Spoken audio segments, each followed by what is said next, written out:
अब ये जो इंडिया रहा है ये मूडी का इंडिया है। जैसे कि अब भारत ने अपने 17 माउंटेन स्ट्राइकर को भेज दिया, जिसके बाद बांग्लादेश के सेना की सांसें ऊपर नीचे होने लगी।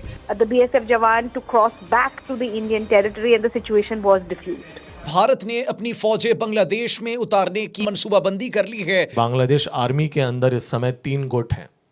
एक गुट आज भी वो गुट है जो 1971 को याद रख के रहा है।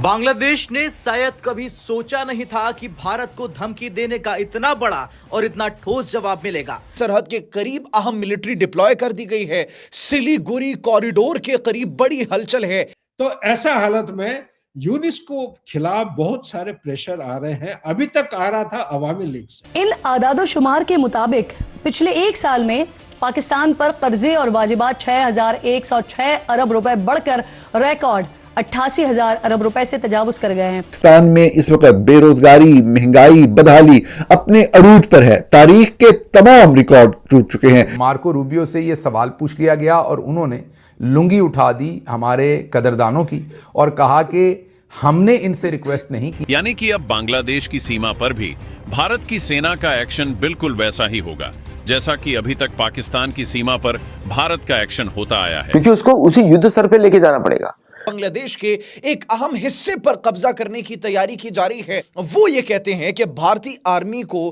कैप्चर और इन्वेड करना चाहिए नॉर्दर्न बांग्लादेश को। जय हिंद दोस्तों, a very warm welcome to Hindustan special channel. Paschim Bangal में रविवार तड़के भारत बांग्लादेश बॉर्डर पर तैनात बीएसएफ के एक जवान को कथित तौर पर बांग्लादेशी तस्करों ने किडनैप कर लिया। बाद में उन्होंने जवान को बॉर्डर पर तैनात बॉर्डर गार्ड बांग्लादेश के हवाले कर दिया। भारत की एक धमकी के बाद ही बीजीपी ने बड़े सम्मान के साथ अब भारत के जवान को वापस लौटा दिया है। बड़े सम्मान के साथ वह बीएसएफ के जवान को छोड़कर गए। हालांकि इस मामले में बीएसएफ की तरफ से आधिकारिक तौर पर अभी कुछ नहीं बताया गया, लेकिन सूत्रों का कहना है कि मामला नॉर्थ बंगाल में भारत बांग्लादेश बॉर्डर से जुड़ा है, जिसमें रविवार तड़के बीएसएफ जवान वेद प्रकाश को बांग्लादेश के कुछ तस्कर घनी धुंध का फायदा उठाकर किडनैप कर ले गए। दूसरी तरफ पड़ोसी मुल्क बांग्लादेश में जारी राजनीतिक अस्थिरता और बिगड़ते आंतरिक हालात के बीच भारतीय सेना की पूर्वी कमान के प्रमुख lieutenant general RC Tiwari Tripura और मिजोरम पहुंचे। इस दौरान उन्होंने सीमा की अग्रिम मोर्चों का दौरा किया और हालात का जायजा लिया। तो ऐसा हालत में यूनेस्को खिलाफ बहुत सारे प्रेशर आ रहे हैं। अभी तक आ रहा था अवामी लीग से, अभी तक आ रहा था बीएनपी भी चाह रहा था कि ये इलेक्शन जल्दी किया जाए, लेकिन यूनेस्को उसको करना नहीं चाह रहे थे।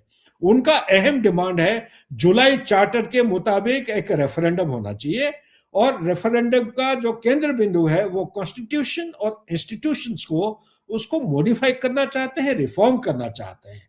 लेकिन ये एक डेमोक्रेटिक कंट्री के खिलाफ उनका जो बुनियादी प्रैक्टिसेस है इसके बरखिलाफ होता है। एक डेमोक्रेटिक कंट्री में जब तक आपके पार्टी इलेक्ट नहीं होंगे, जब तक वो पावर में नहीं आएंगे, तब तक कोई भी इस किस्म की रिफॉर्मेशन करना ये बरखिलाफ होगा, एक ट्रेडिशनल प्रैक्टिस के बरखिलाफ होगा। तो उसका मान्यता और वजन कहां तक पहुंच जाएगा कह नहीं सकता अगर होता है। लेकिन मुझे जो दिख रहा है, मुझे नहीं लग रहा है कि आने वाले समय में ना ये इलेक्शन हो पाएगा, ना इनकी ये जो रेफरेंडम ठीक ठाक हो पाएगा, जो कि ये यूनुस की चाहत और यूनुस की चाल की फेवर में आ रहा है। यूनुस नहीं चाह रहे कि ये अभी हो जाए, वो अगले 2 साल के अंदर 2027 के एंड तक करने की चाह रहे थे। इनके ऊपर दबाव डाल के ये जो आर्मी है, बांग्लादेश आर्मी, वो अभी कराने की कोशिश कर रहे हैं ना।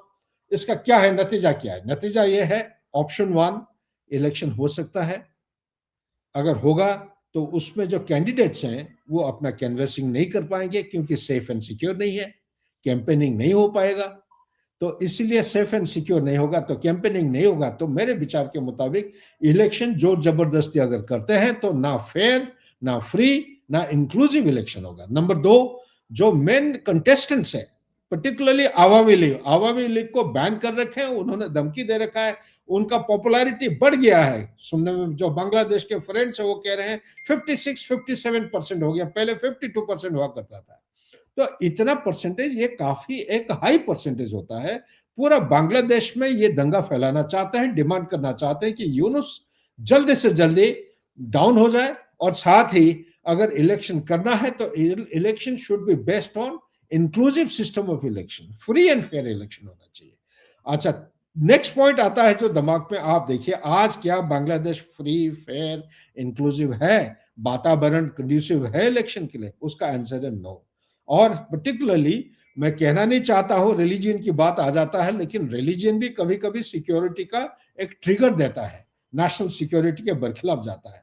एक हिंदू, उनका नाम क्या है, दास, दीपू दास, एक गारमेंट फैक्ट्री के वर्कर हैं।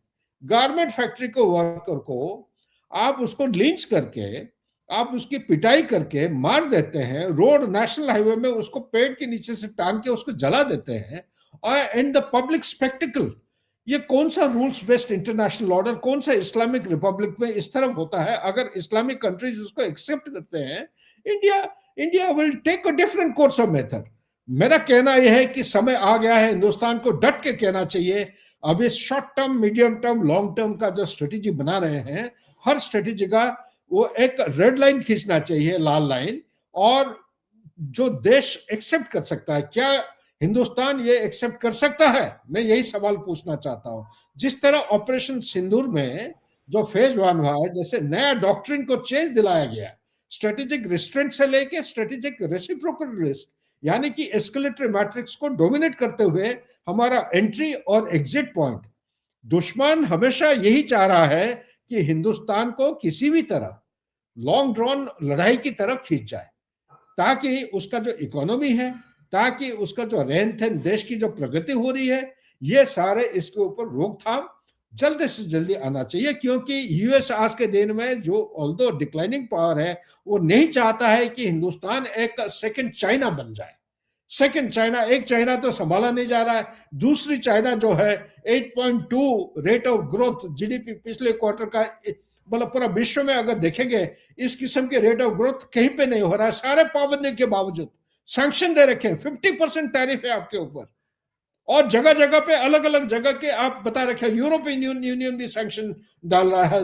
हर एक देश जो है हिंदुस्तान के पीछे पड़ गया है। हिंदुस्तान जो सिंगल आउट है, उसका export is affected, impacted. Despite that, देश की देखिए किस किस्म की एक मोमेंटम आ गया है अभी, इसको कोई रोकने वाला नहीं है। ऐसा हालत में इनका जो लंबी दौर का जो मिड टर्म नहीं, लॉन्ग टर्म जो प्लानिंग है, किस तरफ रोकेंगे हिंदुस्तान को? क्या लड़ाई करा के रोक सकते हैं? हमारा आर्म फोर्सेस को जो सोच विचार करने वाले जो थिंक टैंक्स हैं, जो डिबेट्स करते हैं, ब्रेनस्टॉर्मिंग करते हैं, वॉर गेमिंग करते हैं, मुझे पूरा उम्मीद और पूरा कॉन्फिडेंस के साथ मैं कह सकता हूं, हमारा आर्म फोर्सेस जैसे ऑपरेशन सिंदूर फेज 1 को सूझबूझ से किए,